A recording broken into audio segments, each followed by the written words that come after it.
Hola, continuaremos en esta ocasión con nuestra discusión, nuestra exposición de uno de los ensayos de este libro, tres ensayos Nietzsche, tres ensayos de la pluma de tres catedráticos muy inteligentes de la Universidad Autónoma de Zacatecas, Sergio Espinosa Proa, Nelson Guzmán Robledo y Leobardo Villegas. Estamos platicando, discutiendo el artículo más breve de este libro, que es el que se titula Friedrich Nietzsche en la historia de la metafísica, por la pluma de Leobardo Villegas. En la ocasión anterior nos demoramos en la idea que nos presenta Villegas acerca del perspectivismo de Friedrich Nietzsche. Nos estaba hablando de ese perspectivismo y lo vamos a ligar en esta ocasión con el origen del entendimiento, así como lo llama él, el origen, sí, el origen del entendimiento en la parte 10, en el capítulo 10 de este libro. Para discutir eso me gustaría ahora citar, porque bueno, este señor es muy repetitivo, y voy a citar este otro libro, El pensamiento fragmentado, donde habla también de Friedrich Nietzsche y nos dice rigurosamente lo mismo, pero con otras palabras. Bien, entonces, sobre el origen de los conceptos, va a citar a Nietzsche y nos va a decir que los conceptos son los grandes traicionadores de lo real. ¿Por qué? Porque los conceptos son generales y lo real siempre es particular.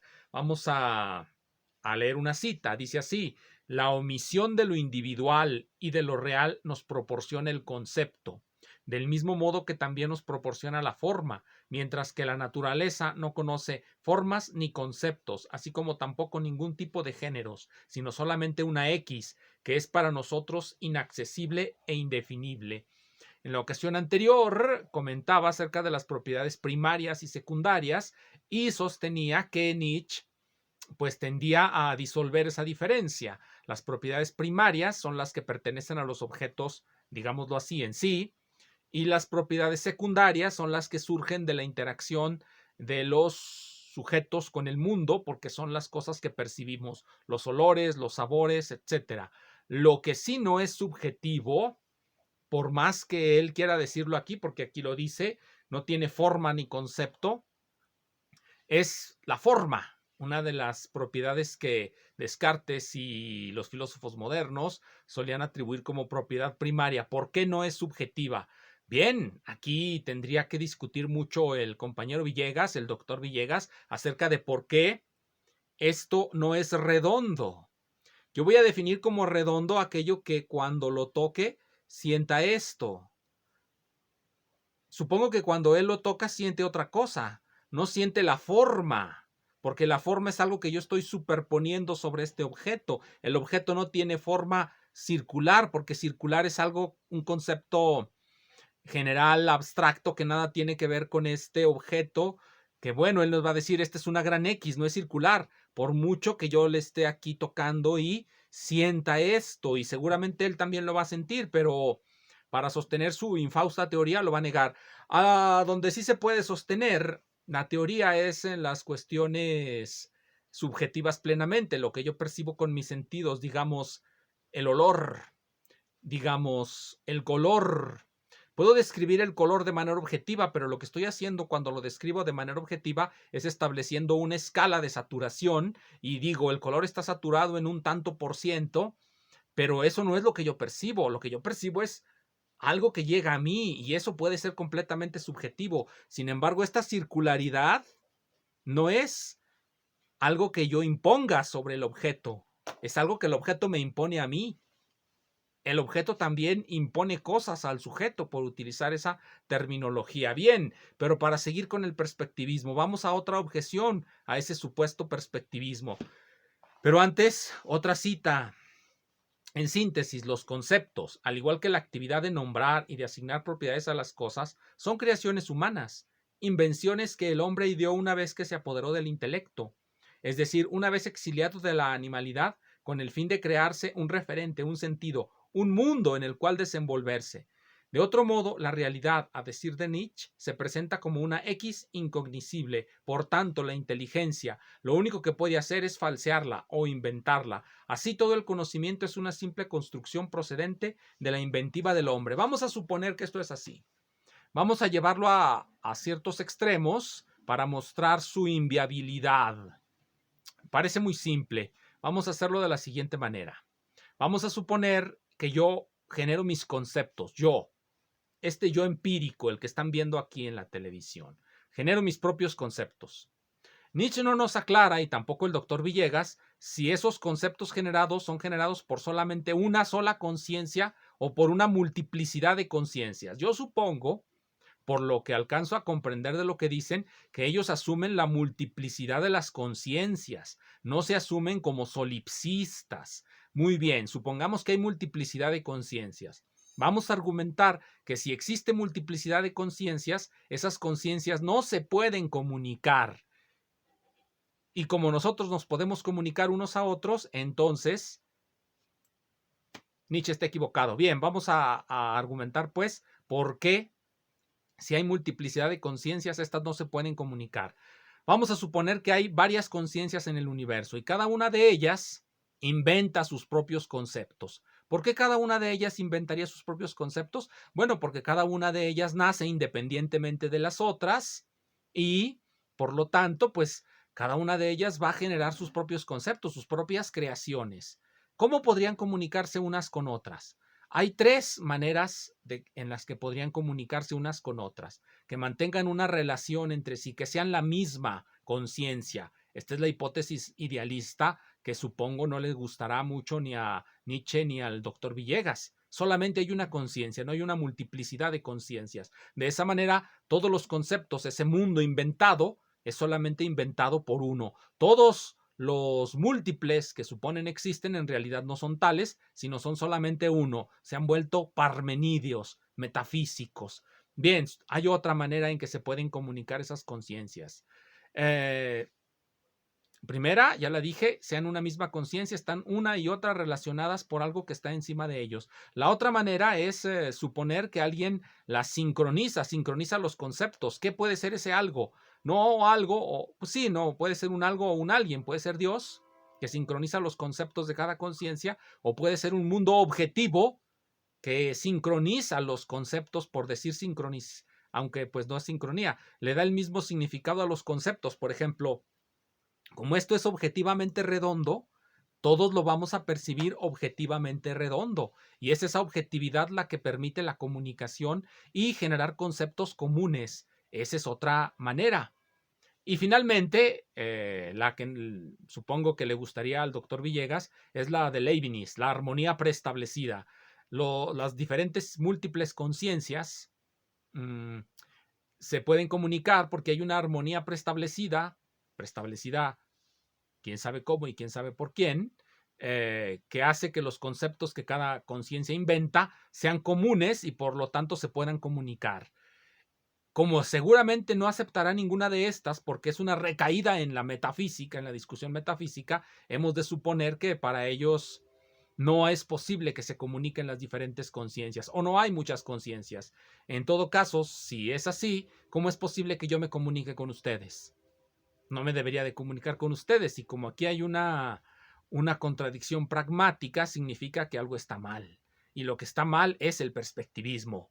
O más bien, lo que está mal es la exposición que hace Villegas del perspectivismo, en aras de volverla una suerte de filosofía ficción, en aras de volverse un Borges, pues nos llena de tontería la cabeza y ni nos explica bien la filosofía y ni nos explica bien su visión crepuscular de las cosas. ¿Cuál visión crepuscular? Ellos se inventan un crepúsculo y a partir de eso razonan, pero bueno, cada quien. Ahora, ya comentamos sobre el origen de los conceptos. Según él, el origen de los conceptos se encuentra en la violencia del mundo. Los conceptos son los grandes traicionadores del mundo. ¿Por qué? Porque generalizan. Ya argumentamos que esto es insostenible, pero bueno, se necesita generalizar para que pueda haber comunicación. Si se trata de un lenguaje totalmente particular, no puede haber comunicación tampoco, porque mis impresiones particulares no son las impresiones particulares de nadie más. y por lo tanto no habría comunicación tampoco. Pero estos problemas no le importan a ellos porque la coherencia de sus constructos lingüísticos no les importa. Lo único que les importa es asombrarnos con palabrería. Son, como lo comenté desde el principio, teóricos, como los French theorists en la Academia Anglosajona. Lo único que les interesa es desafiar el sentido común y hablar y asociar cosas. Asocian una cosa con otra y así nos hacen parecer que son muy eruditos. Y al doctor Villegas le gusta asociar generalmente con el pensamiento clásico latino y griego, aunque no lo domine bien.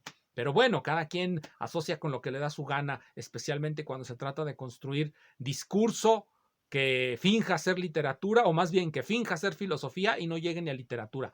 Pero bueno, así está. Bien, volvamos a otra de las hipótesis. Ya nos dice que los conceptos son los grandes traicionadores de la vida. Ahora nos va a decir que el origen de los conceptos, aquí volviendo a su libro, en la parte 10, no tiene desperdicio leer esto, así es que se los voy a leer. Dice así: en el acaecer de los astros y las noches, en el transcurrir de las intempestivas, de las intemperies sucesivas, bajo las lunas y las lluvias incesantes, en la vorágine de los vientos, en el silencio plural de los pantanos, en el infinito de las olas marinas, en el pavor de las eclosiones volcánicas, en la incertidumbre de las malezas y los bosques, en el miedo de los relámpagos y los truenos, en el ruido sordo de los derrumbes, en la huida despavorida de los bisontes, en el terror de las presas que sienten en su carne frágil el ultraje mortal de las fauces predadoras, en el festín de los buitres, en las albas que se deslizan en los mares del sol, en las nubes anaranjadas de los crepúsculos.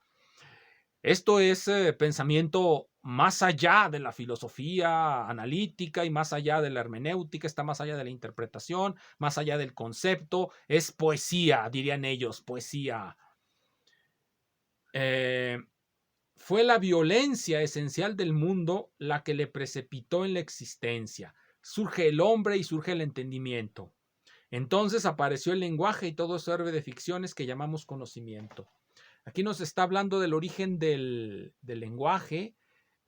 Primero surge el entendimiento, después surge el lenguaje, o sea que para él hay una cosa que es el entendimiento por un lado y por otra el lenguaje. ¿Y cómo es ese entendimiento previo al lenguaje? ¿En qué consiste? ¿En qué consiste ese entendimiento sin lenguaje? No nos lo aclara en ningún punto. De hecho, parece no estar consciente de que lo que está diciendo es que puede haber pensamiento sin lenguaje, pensamiento articulado sin lenguaje. ¿Es posible eso? Hay quien sostiene que no, pero bueno, él cree que al interpretar al pensador abismal a esos abismos de pensamiento, llega. ¿Cómo llega a ellos? Por su metodología de no tener metodología, por su gran método, que no es un método, que consiste en ensayar. Ellos son ensayistas, ubicados más allá del concepto y de la interpretación, como no me canso de reiterar, porque eso es el programa que nos propusieron al principio. Y por lo que se puede ver, tienen razón, ni definen bien, ni tienen claros los conceptos y ni interpretan adecuadamente. No tienen una teoría de la verdad coherentista, ni tienen una teoría de la verdad adecuacionista, ni tienen ningún tipo de teoría de la verdad. Lo único que tienen es ganas de escribir. Y ese es el tópico de la siguiente apartado, el 11. La obra de Nietzsche es desmesurada. ¿Por qué es desmesurada? Bueno, por lo siguiente, cito, Nietzsche, él cita a Giorgio Colli, dice, Nietzsche escribió mucho, muchísimo. Fue un literato en el sentido más material, más ridículamente total, un auténtico homo scribens. El desacralizador de todo lo excelso no fue capaz de desacralizar la actividad del escritor, pero sobre todo escribió demasiado, miles, decenas de miles de páginas en algo más de 20 años. Sí, es desmesurado, nos dice Villegas. ¿Y qué nos dice aparte de esto? En este libro ya nos había dicho, si lo leyeron, espero que se tomen la molestia de leerlo en una tarde para ir captando las cosas que dice. Entre otras cosas, le gusta mucho contradecirse una y otra vez. Él está en contra de una historia teleológica, pero cree en la predestinación. El doctor Villegas no cree en los hados de Hegel, pero cree en los hados de su propia imaginación. Claro, no podamos pedirle verdades coherentistas a quien está más allá de la coherencia y del razonamiento. Pero bueno, es lo mismo que acontece con Nietzsche. En este otro libro había descalificado a los hombres que se dedican únicamente a las letras. Qué pérdida de tiempo es leer a Hegel y Kant cuando nos podemos ir a recorrer la ruta de Nuño de Guzmán o de Hernán Cortés o de Francisco Pizarro. Sí, tiene razón, qué pérdida de tiempo estar en nuestra biblioteca desempolvando libros cuando podemos irnos a conquistar un imperio, a los incas o a los aztecas, o tener la odisea que tuvo Nuño de Guzmán. Pero bueno, al final parece que admira al pensador abismal cuando nos dice: la tinta y no la pólvora fue su principal arma, una habitación solitaria, la fiebre, la convalecencia en una cama, una mesa de trabajo han sido su campo de batalla. En esto conecta con otro de los que rápidamente nos va a citar, todavía no llegamos a ese punto, pero va a llegar, Cioran, a quien él denomina un lúcido, y que él mismo nos comenta que llegó precisamente a Cioran como William Barrett llegó a Heidegger. William Barrett, un filósofo norteamericano o inglés, creo, llegó a Heidegger, creo que era norteamericano, llegó a Heidegger porque Rudolf Carnap en las clases que daba no cesaba de demostrar y de mostrar y de ir en contra de ese pensador decisivo, Heidegger. Entonces William Barrett pues decidió leerlo. ¿Será tan malo? Pensó. ¿Será tan malo Heidegger? Y pues se volvió especialista en Heidegger. Lo mismo pasa con Villegas. Él mismo nos comenta en alguno de sus videos que siendo estudiante, uno de sus maestros, yo sospecho que Ramón Curi, especialista en desplantes, citó de un periódico a un libro de Cioran, del inconveniente de haber nacido, y lo tachó de farsante. Y Villegas se preguntó lo mismo que Barrett: ¿será tan malo Cioran? ¿He de descreer de la filosofía medieval y de la escolástica para abrazar a un farsante? Y bueno, ciertamente abrazó al farsante y nos comenta una historia que parece ser común a la humanidad y que demuestra una vez más que la comunicación entre los diferentes mundos imaginarios de Nietzsche es posible y que los conceptos generales son comunes y que parece existir un mundo objetivo y no lo que él cree que no hay. Una gran X, parece que esa gran X es más transparente de lo que parece, pero bueno, cada quien cree las incoherencias que quiere. Lo bueno de vivir una democracia es que no hay necesidad de creer en las incoherencias del partido, sino que podemos generar las incoherencias nosotros mismos y atenernos a ellas. Bien, entonces, tiene razón, cualquiera preferiría ser Hernán Cortés doblegando a los aztecas que Nietzsche entre la tinta y los libros y la convalecencia y la enfermedad. ¿Pero por qué citaba a Cioran? Porque Villegas también cree, y esta es otra de sus muchas incoherencias, los hombres de acción son todo menos enfermizos, o algunos lo son, pero se sobreponen a la enfermedad y llegan a la lucidez, sea eso lo que sea, no por la enfermedad, sino por la salud, por conquistar al otro, por demostrar su fuerza. En cambio, Cioran nos habla de la lucidez desde la enfermedad. Es un hombre que pondera mucho las virtudes de estar enfermo, y Villegas lo sigue y mantiene un discurso bastante tenso. Es una filosofía tensa por utilizar las ideas de otro de los que Villegas Mariscal descree, de Pereda, Carlos Pereda, y sus conceptos tensos. Todos los conceptos de Villegas son completamente tensos porque a una sola idea le da un montón de significados. Está bien ser enfermizo porque nos da lucidez, pero también ser lúcido es malo porque nos quita el vértigo del mundo.